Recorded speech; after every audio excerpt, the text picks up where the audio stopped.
झालेल्या, सगळं जाग्यावरच होतंय, तरी सुद्धा अशा अवस्थेत असलेल्या त्या पतीसाठी ती बाई देवाकडे प्रार्थना करतोय की माझ्या पतीला दीर्घायुष्य लाभो. रोज त्या पतीची सेवा तिला करायला लागते. सगळ्या प्रकारची घाण त्या बाईला त्या माणसाची काढायला लागते. पण अशा अवस्थेत सुद्धा ती बाई एकच देवाकडे प्रार्थना करते की देवा रे, अरे मी जोपर्यंत आहे ना तोपर्यंत माझ्या या देवाची मी सेवा करेन. जोपर्यंत मी आहे तोपर्यंत जे काय असेल ते धके चपेटे सहन करेन. फक्त माझ्या देवाला, माझ्या पतीला दीर्घायुष्य लाभावं. इतर देशांचा जर आपण विचार केला ना तर एक स्त्री एका पुरुषाबरोबर अनेक वर्ष राहत नाही. काय संस्कृती असेल ती.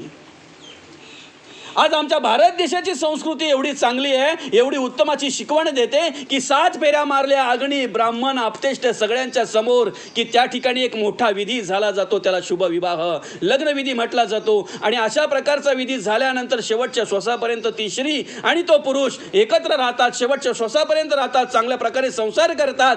अशी अवस्था, अशी चांगल्या प्रकारची शिकवण, अशी चांगल्या प्रकारची संस्कृती असताना सुद्धा जर आम्हाला घटस्फोटाची प्रकरणं जर पाहायला मिळत असतील, ऐकायला मिळत असतील, तर आमच्यासारखे अभागी आम्हीच ना. काय शिकतोय आम्ही? कसला विचार करतोय आम्ही? अरे जीवनामध्ये कशा प्रकारे राहावं, जीवनामध्ये कशा प्रकारे कार्य करावं, आपल्या जीवनाचं नियोजन कशा प्रकारे करावं, आपल्या जीवनाचं नियोजन कशा प्रकारे असावं, आपल्या संसाराचं नियोजन कशा प्रकारे असावं, हा फक्त विचार आपण जर करायचा असेल तर छत्रपती शिवाजी महाराजांच्या पावलावर पाऊल ठेवून चाला. छत्रपती शिवाजी महाराजांच्या चरित्राचा अभ्यास करा. छत्रपती शिवाजी महाराजांचं चरित्र वाचा. आणि त्यांनी ज्याप्रमाणे कार्य केलंय ना, हे स्वराज्य उभं करण्यासाठी, जनतेची सेवा करण्यासाठी, देव देश आणि धर्मासाठी ज्याप्रमाणे कार्य केलेलं आहे त्याप्रमाणे आपण कार्य करायला लागा. विरोधकांनी सुद्धा एवढा विश्वास ठेवावा, विरोधकांनी सुद्धा ठामपणे सांगावं की छत्रपती शिवाजी महाराज म्हणजे नीती आणि न्यायाने चालणारे राजे आहेत. विरोधकांनी सुद्धा सांगावं अशा प्रकारचं कार्य छत्रपती शिवाजी महाराजांचं. फक्त अभ्यास करावा आपण. काय झालं?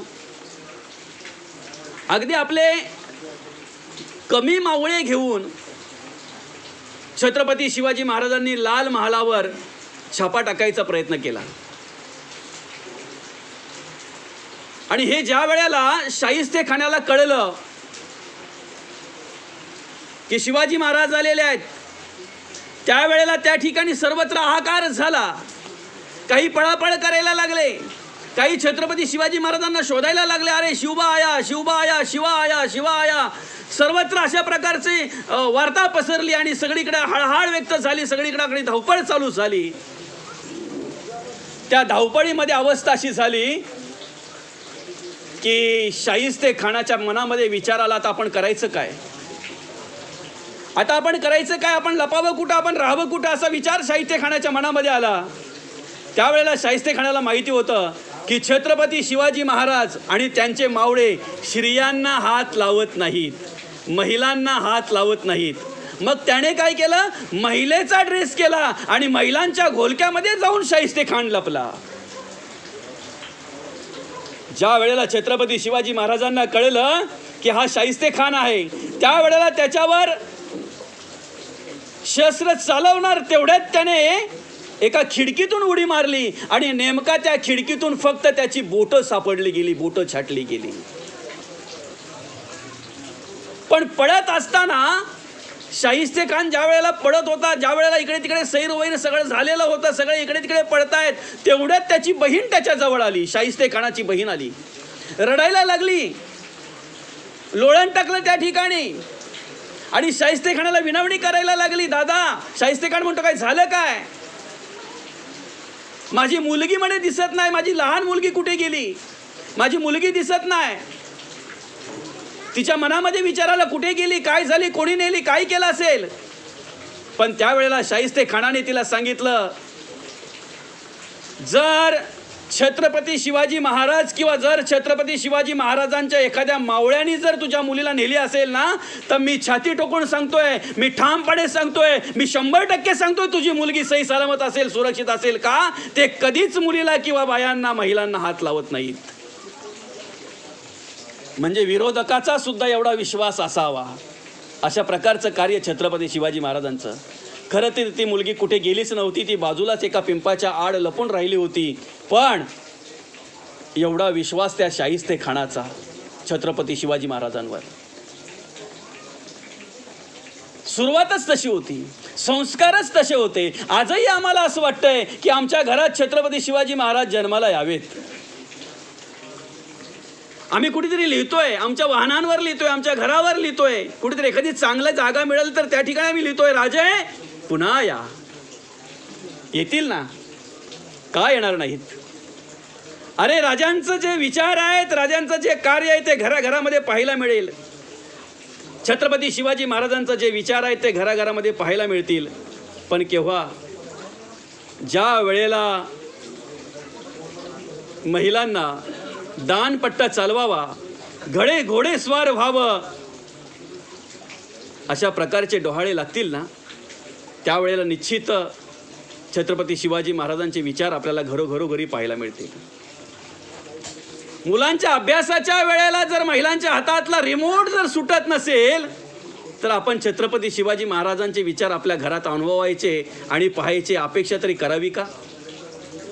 अरे ती मुलंच सांगतायत, आई आमचा अभ्यासाचा टाइम झालेला आहे, आम्हाला अभ्यास करायचा आहे, आता टीव्ही बंद कर. पण तरीही ती बोलते, मेल्या एकच राहिले, आता एकच तास फक्त, 2 सिरियल आहेत फक्त, रोजच्या आहेत, महत्वाचे भाग आहेत, आज सासू सुनाची भांडण होणार आहे, ती मला पाहायची आहे. तू सकाळी अभ्यास कर पण मला पाहू दे. आता अशा प्रकारची अवस्था जर आपल्याला पाहायला मिळत असेल तर अशा ठिकाणी आपण छत्रपती शिवाजी महाराजांच्या विचारांची अपेक्षा करावी का? आपल्या मुलाला मांडीवर घेऊन रामायण महाभारतासारख्या कथा ऐकवल्या, शूरवीरांच्या कथा ऐकवल्या, संतांचं चरित्र ऐकवलं, म्हणून छत्रपती शिवाजी महाराज घडले आणि त्या ठिकाणी स्वराज्य निर्माण झालं. हे आपल्या हातात आहे ना? हे काही लोकांच्या हातात आहे का? लोक येऊन आपल्या मुलांवर संस्कार करतील का? लोक येऊन आपल्या मुलांना सुधरवतील का?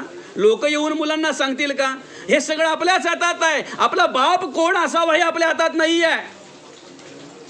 आपला बाप कोण असावा हे आपल्या हातात नाही आहे. कारण जन्म झालेला आहे, आपल्याला काय माहिती आहे कोणाच्या पोटी आपला जन्म होणार आहे, कोणाच्या घरामध्ये आपला जन्म होणार आहे. संचिताप्रमाणे हे सगळं झालेलं आहे. कर्मयोगे सकाळी मिळाली, एके स्थळी जन्म आली, ते तू आपुली मानिले कैसरे पडत मूर्खा. हे कर्मयोगाने सगळं मिळालेलं आहे, हे कर्मयोगाने सगळं जुळलेलं आहे. म्हणजे आपला बाप कोण असावा हे आपल्या हातात नाही आहे. उदाहरणार्थ, आपला बाप कोण नेता असावा का हे आपल्या हातात नाही आहे, कारण ते त्यांच्या कर्तृत्वावर अवलंबून आहे. आपला बाप परमार्थिक असावा का हे आपल्या हातात नाही आहे, ते वडिलांच्या कर्तृत्वावर अवलंबून आहे. आपला बाप बेवडा असावा का हे आपल्या हातात नाही आहे, ते त्यांच्या कर्तृत्वावर अवलंबून आहे. पण आपण कोणाचा बाप असावा ना हे आपल्या हातात आहे. ते संस्कार आपल्या मुलांवर आपण करू शकतो का? बापावर आपण संस्कार करू शकत नाही. बापाला आपण शिकवणे एवढे मोठे नाही आहेत. बापाला आपण शिकवू शकतो, हा अधिकार आपला नाही आहे. पण आपल्या मुलांना आपण शिकवू शकतो, आपल्या मुलांवर आपण संस्कार करू शकतो. हे आपल्या हातात आहे, निश्चित आहे. म्हणून आपला बाप कोण असावा हे आपल्या हातात नाही आहे, पण आपण कोणाचे बाप असावे ते आपल्या हातात आहे. दुसरं, आपला बाप कोणाचा बाप असावा? बेवड्याचा, पिणाऱ्याचा, भांडखोराचा. आता मुलगा ज्याप्रमाणे काम करत असेल त्याप्रमाणेच बोलणार ना. हा कोणाचा बाप आहे? बेवड्याचा. याचा मुलगा काय करतोय? अमुक करतोय. भांडखोर आहे, हा कोणाचा बाप आहे? चोराचा बाप आहे. म्हणजे याचा मुलगा काय करतोय? चोऱ्या करतोय. मग आपला बाप कोण असावा हे आपल्या हातात जरी नसलं तरी आपल्या बाप कशा प्रकारे असावं, त्याचं नाव कशा प्रकारे मोठं करावं हे आपल्या हातात निश्चित आहे. बरं, आपला जन्म कोणाच्या घरात कुठे व्हावा हे आपल्या हातात होतं का? हे आपल्या हातात नाही आहे.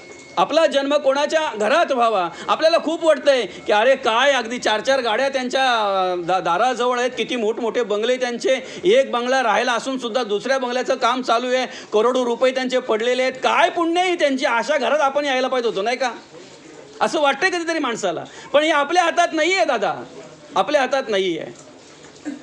आपण कोणत्या घरात जन्माला यावं हे आपल्या हातात नाही आहे, पण ज्या घरात जन्माला आलोय ना आपण, ते घर कसं असावं हे आपल्या हातात आहे. आता घराची थिएटरं करून ठेवल्यात माणसांनी, हे कोणाच्या हातात आहे? घराची थिएटरं करून ठेवल्यात माणसांनी, हे कोणाच्या हातात आहे? तुमच्या घरामध्ये अभंग लावायचे की हिंदी पिक्चरची गाणी लावायची की मराठी कुठली तरी धांगड-धिंगाची गाणी लावायची, हे कोणाच्या हातात आहे? म्हणून संत म्हणतात, कोणी जर विचारलं ना की तुमच्या घरात देव्हारा आहे का, तुमच्या घरात देव्हारा आहे का हे जर कोणी विचारलं तर असं सांगायचं, ज्या घरात देव्हारा आहे ना त्या घरात मी राहतोय. कारण मी जाणार आहे पण देव्हारा राहणार आहे. घराचं थिएटर करायचं का मंदिर करायचं हे कोणाच्या हातात आहे. रोज जर आपल्या घरामध्ये ग्रंथवाचन होत असेल, देवाचं नामस्मरण होत असेल, सकाळी संध्याकाळी ज्या वेळेला वेळ मिळेल त्यावेळेला जर ग्रंथवाचन होत असेल, देवाचं नामस्मरण होत असेल, रोज जर आपल्या घरामध्ये हरिपाठ होत असेल, रोज जर आपल्या घरामध्ये देवाचं स्तवन होत असेल, देवाचं भजन पूजन होत असेल, तर मंदिर कशाला म्हणतात मग. ते घर म्हणजेच मंदिर आहे आणि त्याच ठिकाणी देव वास्तव्याला आहे. त्याच ठिकाणी अखंड देव राहत असतो. याची ओळख करून देत असताना भगवंत म्हणतात, नाहम वसामी वैकुंठी ना योगी हृदयरव मदभक्त येत्र गायंती तत्र तिष्ठ तुम्ही नारदा. नाही योगी यांच्या हृदयी, नाही वैकुंठीच्या ठाई, नाही योगी यांच्या हृदयी, माझे भक्त गाती ठाई ठाई तेथे मी तिष्ठतो नारदा. कुठे आहे देव. ज्या ठिकाणी आपण त्या देवाचं स्तवन करतोय ना त्या ठिकाणी देव तिष्ठत उभा असतो ते ऐकण्यासाठी. फक्त आपण ते स्तवन केलं पाहिजे आणि हे आपल्या हातात आहे. हो, ग्रंथ वाचन करण्यासाठी काय वेगळं काही करायला पाहिजे का. तुम्ही आधी माळ नका ना घालू. तुम्हाला ती जड आहे ना, तुम्हाला असं वाटतंय ना की नाही पाहिजे ती आपल्याला, नका घालू. अगोदर ग्रंथाची आवड लावून घ्या, अगोदर संतांची आवड लावून घ्या, अगोदर संतांच्या विचाराची आवड लागून घ्या. ज्या वेळेला तुम्ही रोज सकाळ संध्याकाळ देवाला अगरबत्ती लावता लावता प्रार्थना कराल ना, रोज सकाळ संध्याकाळ असं नियम ठेवा तुम्ही, 4 अभंग वाचल्याशिवाय मी घर सोडणार नाही, संध्याकाळी हरिपाठ म्हटल्याशिवाय मी घास घेणार नाही, असं नियम ठेवा. आपोआप पिंडामध्ये तुमच्या अशी निर्माण होईल इच्छा की आपोआप पिंडामध्ये आपल्या अशा प्रकारचे विचार निर्माण होईल की आता आपण देवाचं सगळंच करायला लागलो, हरिपाठ करतोय, ग्रंथ वाचन करतोय, नामस्मरण करतोय, मग माळ घालायचं काय एवढं विशेष आहे. घालावीत अशी अपेक्षा नाही आहे, पण ती सवय तर लावून घ्या, तो विचार तर करा. साधं उदाहरण आहे, वेगळा विचार माणसाकडे सहज येतोय की नाही, वेगळ्या प्रकारचा विचार माणसाकडे सहज येतोय, वेगळ्या प्रकारच्या विचारासाठी माणसाची वाटचाल ही सहज होते. मग चांगल्या विचाराकडे का माणसाने वळू नये, चांगल्या विचाराचा माणसाने का विचार करू नये. म्हणून या सगळ्या गोष्टी आपल्या हातात आहेत, फक्त आपण ते केलं पाहिजे. देवाची ये पायी घेई मनाबुडी, नको धावू ओढी इंद्रियांची. तो देव कसा आहे त्या देवाची ओळख करून देत असताना संत म्हणतात, नयनम छदंती शस्त्राणी नयनम दहती पावका न चैनम क्लेदयंती पुन शोषयती मृतः. देव कसा आहे, नयनम छदंती शस्त्राणी नयनम दहती पावका न चैनम क्लेदयंती पुन शोषयती मृतः. शस्त्राने तुटत नाही, नयनम छदंती शस्त्राणी, नयनम दहती पावका, वाराने चढत नाही, चिखलाने कालवत नाही, असा तो देव आहे.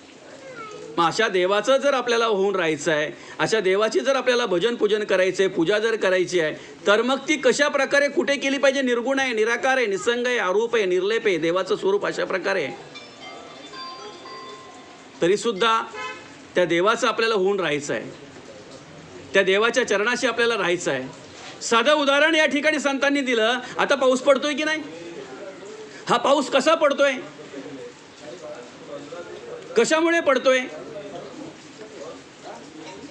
त्याचा एक क्रम दाखवला बघा. की ज्या वेळेला सागरामध्ये वाफ तयार होते, बरोबर आहे की नाही, ज्या वेळेला समुद्रामध्ये सागरामध्ये पाण्याची वाफ तयार होते त्यावेळेला ती वाफ वर जाते, त्याचे ढग निर्माण होतात, बरोबर आहे.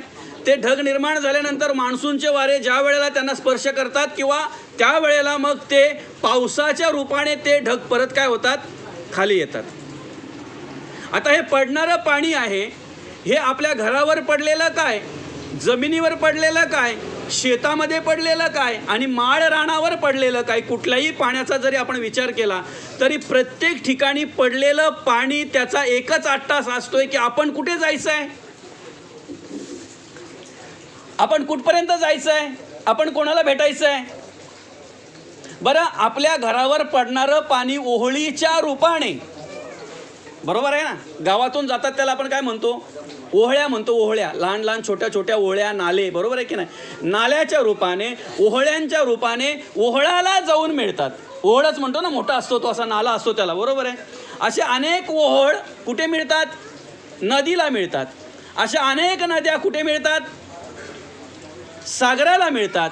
म्हणजे पडणारं पाणीसुद्धा मुळापर्यंत जाण्यासाठी आसुसलेलं असतंय. त्याला अनेक जरी रस्ते बांध आडवे आले तरी ते बांध तोडून फोडून ते बांध बाजूला करून तो सागरापर्यंत जाण्याचा विचार करतोय. मग माणसाने का विचार करू नये की माझी उत्पत्ती ज्या ठिकाणाहून झालेली आहे, मी ज्या ठिकाणाहून आलेलो आहे त्या ठिकाणी मला जायचं आहे. मग आम्ही आलोय कुठून याची ओळख करून देत असताना जगद्गुरू तुकाराम महाराज म्हणतात, आम्ही वैकुंठीचे वासी. आम्ही आलोय कुठून, आम्हाला काय करायचं आहे आणि आम्हाला जायचंय कुठे, हा शोधबोध एकदा काय माणसाला झाला ना, हे एकदा काय माणसाला कळलं ना, की त्याला बरोबर त्याच्या आयुष्यामध्ये कशा प्रकारे कार्य करायचं हा विचार त्याच्या पिंडामध्ये येत असतो.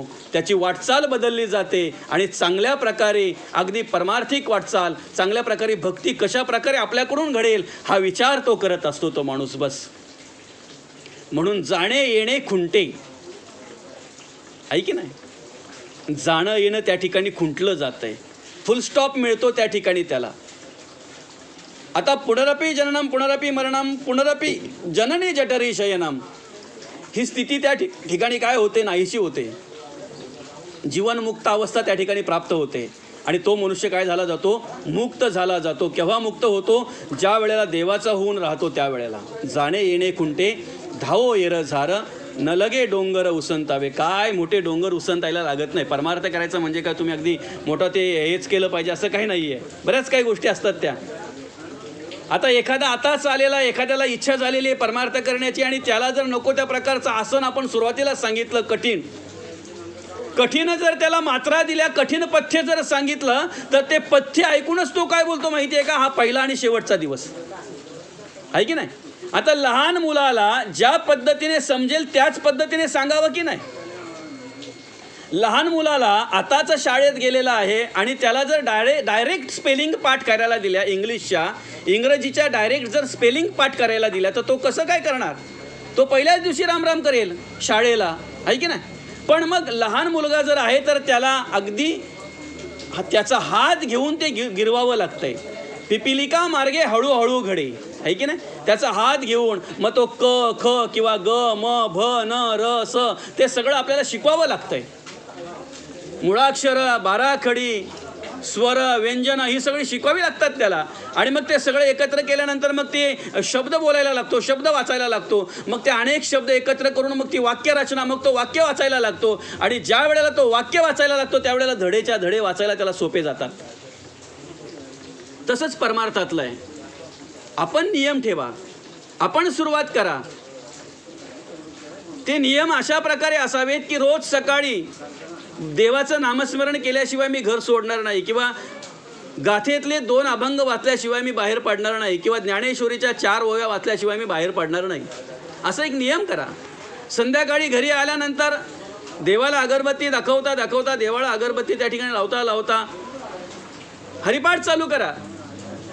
हरिपाठ म्हणा. पाठ नसेल पुस्तक घ्या, वाचा.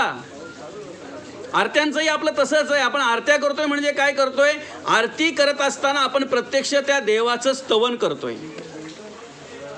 आरती करत असताना आपण प्रत्यक्ष त्या देवाचं स्तवन करतोय. गणपतीची आरती आहे. सुख करता दुःख हरता वार्ता विघ्नाची नुरवी पूर्वी प्रेम कृपा जयाची. म्हणजे त्या ठिकाणी त्याच पद्धतीने पाहिजे. आता आपल्याकडे कसं असते, 90% लोक ऐकून पाठ झालेले असते, 10%च असं असतं की पुस्तक घेऊन वाचून पाठ केलेली असते. त्याच्यामुळे मग काय होतंय माहिती आहे का, बऱ्याचशा गोष्टी आपल्या चुकल्या जातात. बऱ्याचशा गोष्टी. लंबोदर पितांबर फणीवर बंधना, तिथे आपण वंदना बोलतो, बरोबर आहे. सरळ सोंड वक्रतुंड त्रिनयना दास रामाचा वाट पाहे सदना, काही सजना म्हणतात. संकटी पावावे, संकष्टी नाही, संकटी पावावे निर्वाणी रक्षावे सुरवर वंदना, आहे की नाही. महादेवाच्या आरतीमध्ये काही काय करतात माहिती आहे का. पहिलाच कडवा आहे महादेवाच्या आरतीमध्ये, कर्पूर गौरा भोळा नैनी विशाळा अर्धांगी पार्वती. त्या ठिकाणी काय म्हणतात, वनवा लागला. अर्धांगी पार्वती सुमनांच्या माळा विभूतीचे उधळण शितिकंठ निळा ऐसा शंकर शोभे. या ठिकाणी काय म्हणतात, वनवा लागला. उमा वेढाला, आहे की नाही? पांडुरंगाच्या आरतीमध्ये असंच होतंय, धन्य वेणुनाद अनुक्षेत्र पाळा, सुवर्णाची कमळे. इथेही म्हणतात वनवा लागला, वन माळा गळा. आता देवाचं आपण स्तवन करताना जर काहीही बोललो तर ते देवाला आवडेल का?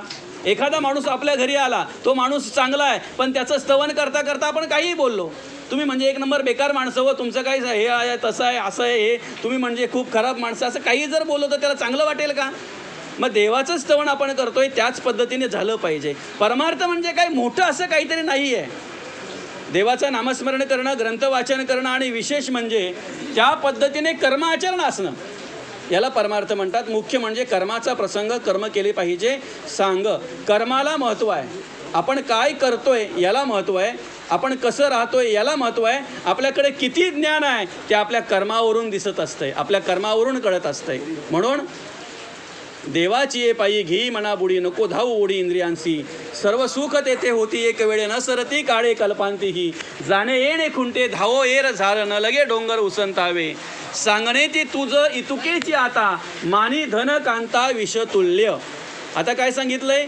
सांगणे ती तुझं इतुकेची आता, मानी धन कांता विषतुल्य. संसार सोडायचा नाही, घरदार सोडायचं नाही, शेतीवाडी सोडायची नाही, सगळ्यामध्ये सगळं करायचं आहे. म्हणजे नीतीने वागायचं आहे, न्यायाने वागायचं आहे, धर्म आचरणाने चालायचं आहे, त्या पद्धतीने कर्म करायची आहेत.